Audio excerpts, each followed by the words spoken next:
बता दें कि आज हम आपको ऐसी शख्सियत से मिलवाने जा रहे हैं जिसको हरियाणा ही नहीं, शख्सियत तो हरियाणा से है लेकिन हरियाणा ही नहीं, हरियाणा, पंजाब, यूपी में भी काफी चर्चे हैं।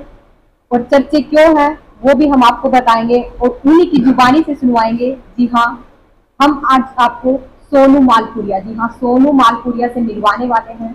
उनकी जो कहानी है, कैसे वो गैंगस्टर बने, लाइफ में कैसे कैसे क्या क्या चेंजेस आए अब तक, कि क्या स्टोरी रही है। हाँ जी, सबसे पहले तो आपको राम राम। हाँ भाई, राम राम भाई, राम राम। तेरे दर्शकों को भी सारे न राम राम भाई। जय जवान जय किसान।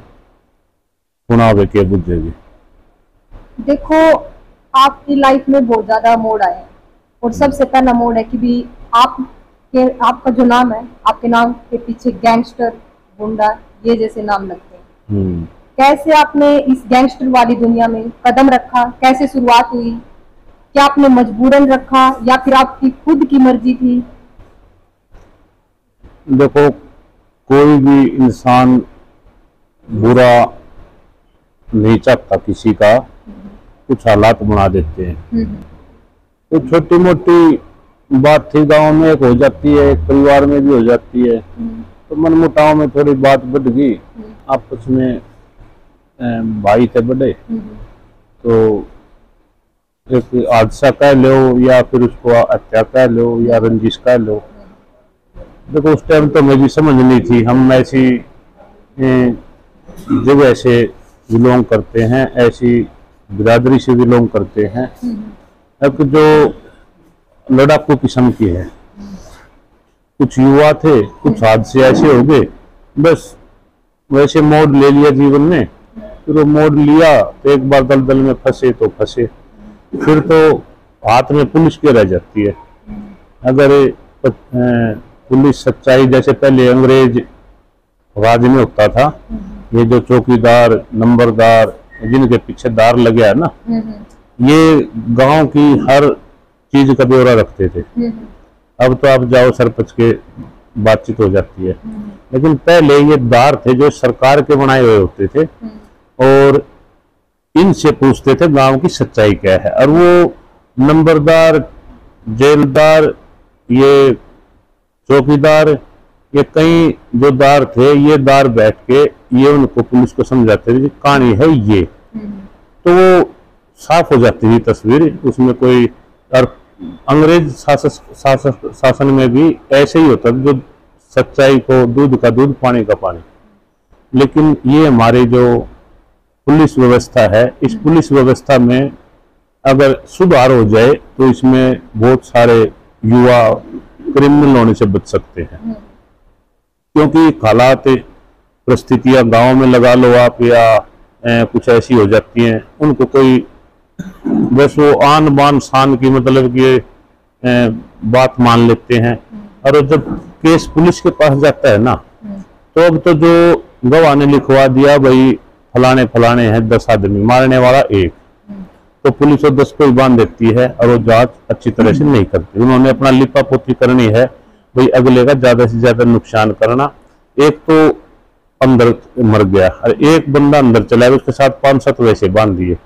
तो अगर पुलिस उस टाइम जो शुरू का केस होता है, अगर उसकी गाइड या उसकी मतलब तहकीकात लगा लो आप, सही अगर पूछताछ से गांव में जहाँ अपराध हुए हैं सही तरह से ले, और उसको लगता भी हाँ ये मजबूरी वंश या इस लाइन में आया है, तो उसके सजा थोड़ी या कुछ ऐसे गुहार लगा सकते हैं।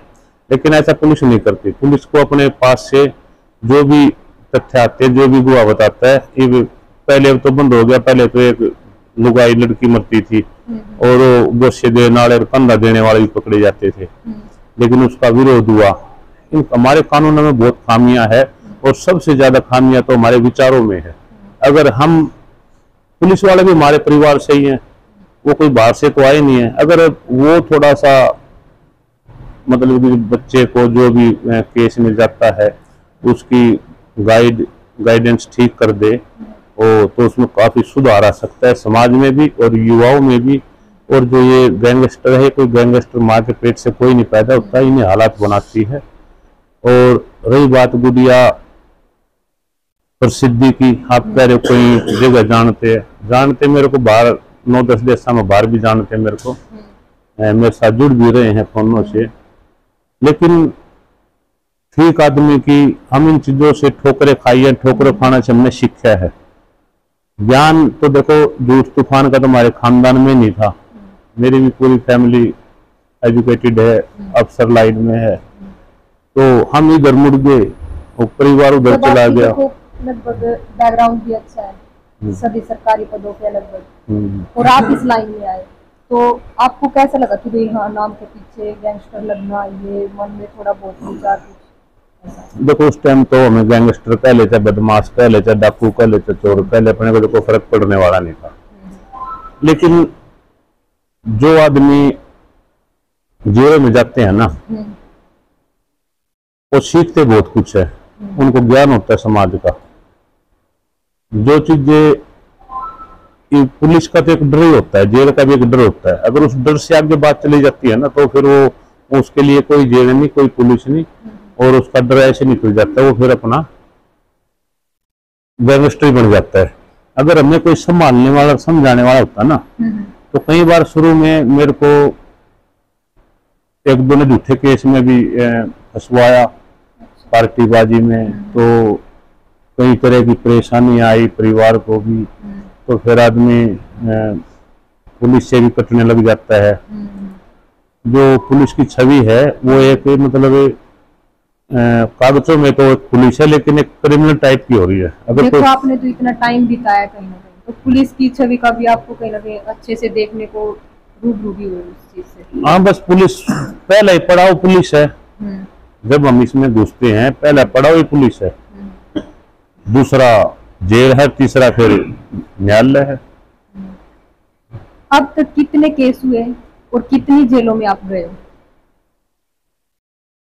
केस तो मेरे पे लगभग 85 के आसपास लगे होंगे, उनमें कुछ सच्चे कुछ झूठे, कुछ सच्चे लगे ही नहीं, और के लगा के भेज दिए, कुछ और आगे झूठे मेरे पर लगा दिए, कुछ हमने स्वीकार भी किए हैं जो भैया हमने किए हैं, तो कुछ नहीं मिला जुला असर ऐसे ही है। आके मैं तो धन्यवाद दूंगा उस पुलिस वाले भैया ने भी और उन जेल वाले भैया ने भी, हमने उनसे कुछ ऐसा सीखने को मिला, हम समाज में कुछ कर सकते हैं। हम तो अपने आप को ही कुछ और तरह का समझते थे जेलों में, जब हमने बाहर आके देखा 26 साल 25 साल बाद, तो बाहर मतलब कि लोगों को ज्ञान नहीं है इन चीजों का। उनको असल में तो बहुत सारे लोगों को तो यही नहीं पता अब तुमने जीना किस लिए है। जीने के कुछ अपने धर्म, कुछ अपने नियम, कुछ अपने कानून कायदे होते हैं, उनमें थोड़ी बहुत दिक्कत भी आए तो देखो सहन कर लेनी चाहिए। और हमने तो उन जो 26 साल कटे हैं, हम तो बुराई उन 26 सालों को भी नहीं देते। भाई देखो जीवन में आए हैं तो जाना है, लेकिन उस बुरे वक्त में उन हालातों में हमने अपने दोस्तों से, बाहर से लोगों से, पता नहीं कहाँ कहाँ हमारे मेल जोल हुए हैं, तो उनसे हमने कुछ सीखा है। और जो हम सीख के आए 25-26 साल, तो हम ये चाहते हैं कि हमारा जो तपस्या हमने की है इसका फायदा हमारे भाइयों को, हमारे परिवार को, हमारे किसानों को होना चाहिए। अब तक कितनी जेलों में आप गए हो? मैं 72-73 जेलों में गया था मैडम। हाँ, 72-73 में रहा हूँ मैं। हरियाणा या फिर हरियाणा से बाहर? नहीं, हरियाणा भी, दिल्ली भी, यूपी भी, पंजाब भी, तो कई राज्यों की जेलों में रहा हूँ। तकरीबन दिल्ली में भी 17-18 जेलें हैं, उनमें भी लगभग सारियों में रहा हूँ। हरियाणा में भी तो लगभग सारियों में रह दिया जितनी भी जेलें हैं, बार यूपी में भी, पंजाब में भी, पटियाला। जब आप जेल में थे उसी दौरान ही आपकी शादी भी हुई थी? हाँ, शादी का तो ऐसे था जैसे भाई था मेरा पुलिस में था, वो उनका मर्डर होने के बाद फिर वो बच्चे छोटे छोटे थे।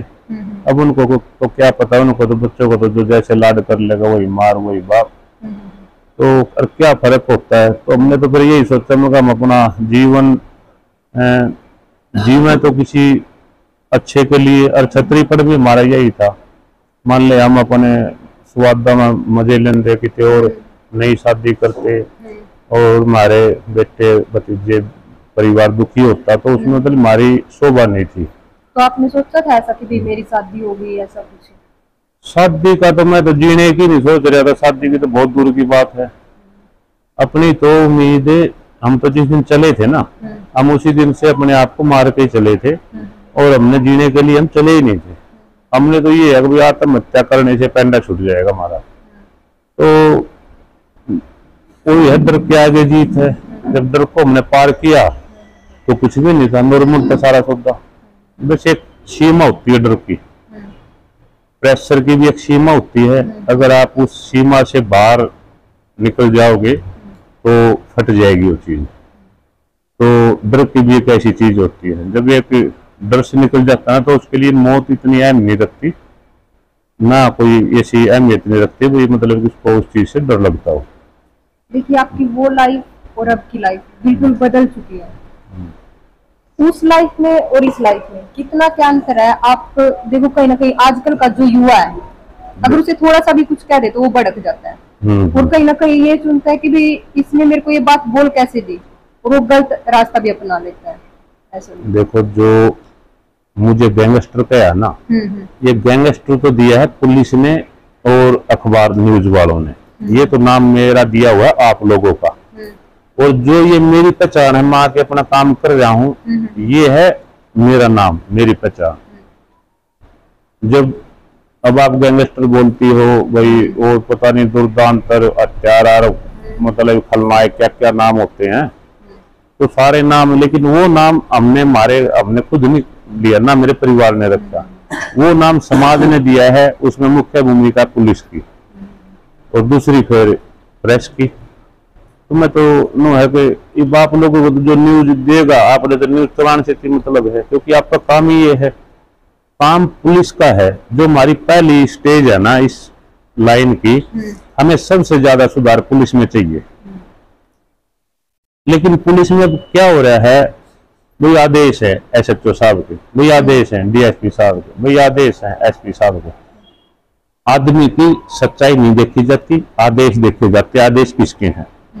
अगर झूठा कोई फंस रहा है, हमारे साथ खूब बीतती है। अब जो जिनके हम वैसे काबू में नहीं आए, तो उन्होंने अपनी सिफारिश का, अपनी पावर का, अपने पैसे का गलत इस्तेमाल करके हमारे झूठे मुकदमे भी लगवाए, तो बल्कि ओड़ा थाने में जूत भी मरवाए।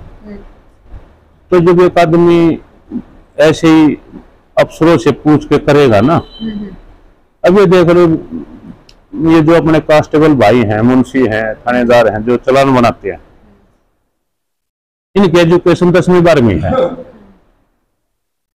10वीं 12वीं वाला जो लिख देगा ना, उन्हीं कागजों पे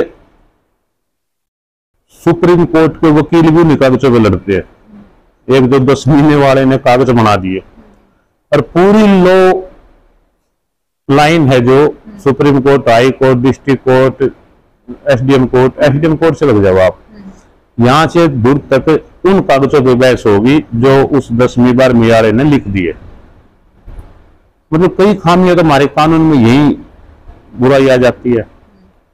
अब जो आदमी डिग्रियों पे डिग्री लेके मतलब कितनी ऊपर पहुंचा है, उसने फैसला उन चीजों पे देना पड़ता है, फैसला जो 10वीं वाले ने लिख दिए।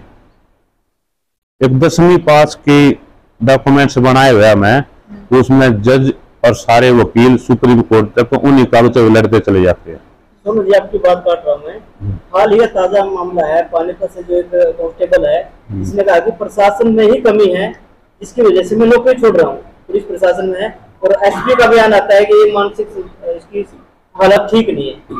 बस जब हम अपनी आवाज उठाते हैं ना, तो हमने गैंगस्टर कह देते हैं, वही उस भाई के साथ हो रहा है। और जब वो अपने मन की बात और पुलिस के अंदर की सच्चाई बताएगा ना, तो पहली बात तो उसने निकाल ही देंगे। अब दूसरी बात, जब मीडिया का जमाना है, उस भाई की देखो उसके साथ फेवर भी बहुत है लोगों का, और है भी गलत बात ये, भाई अपनी बात कहने का सब हक है। मेरे साथ कई पुलिस वाले थे, मैंने ऐसे देखे हैं कि इंस्पेक्टर ने कह दिया ये काम होगा, लेकिन एक कांस्टेबल ने कह दिया मैं नहीं होने दूंगा, तो उस कांस्टेबल ने होने ही नहीं दिया, जबकि बॉस इंस्पेक्टर होता है। अगर सभी अपनी ड्यूटी पे खरे उतर जाए ना, भी हैं बहुत से। जब वो ईमानदार एक कांस्टेबल था और इंस्पेक्टर की बात को उसने मोड़ दिया, इंस्पेक्टर के साथ 10-12 पुलिस वाले की एक टीम होती है।